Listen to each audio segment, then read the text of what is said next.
Les contrôles routiers sont effectifs à l'entrée de Mariupol, le port ukrainien sur la mer d'Azov, à quelques dizaines de kilomètres de la frontière russe.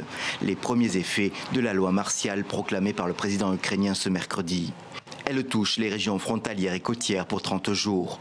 Petro Poroshenko parle maintenant d'un risque de guerre totale. Les 2 femmes kamikazes, dont l'une était accompagnée de ses 3 enfants, a réussi à faire exploser sa charge dans un marché, faisant au moins 29 blessés. On connaît les résultats définitifs, cette fois du premier tour de la présidentielle à Madagascar. Andry Rajoelina arrive en tête avec 39% des voix. Il devance Marc Ravalomanana qui obtient lui 35% des suffrages.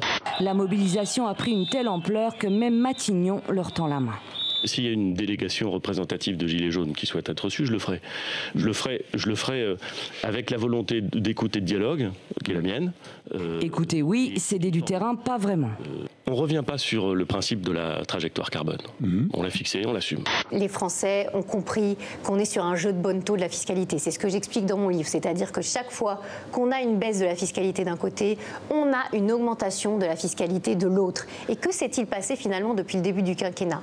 Bercy a pris les choses en main. Et ça, les Gilets jaunes aussi l'ont compris. On l'a entendu beaucoup. Finalement, c'est Bercy qui pilote la France.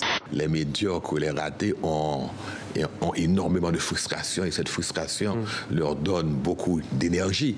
Donc c'est ainsi qu'ils veulent arriver à tout prix, ils veulent sauter les marches de l'escalier et c'est ainsi qu'ils se retrouvent main dans la main, je pourrais dire, à dilapider un pays.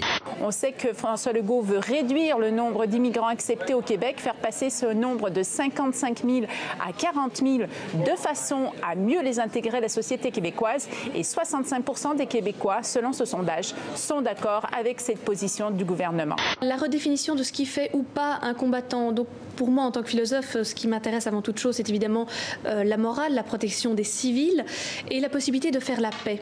Si la guerre est menée par des robots, comment fait-on la paix avec une machine en face de soi? Comment arrive-t-on à un respect de l'adversaire pour arriver à mettre fin à la guerre?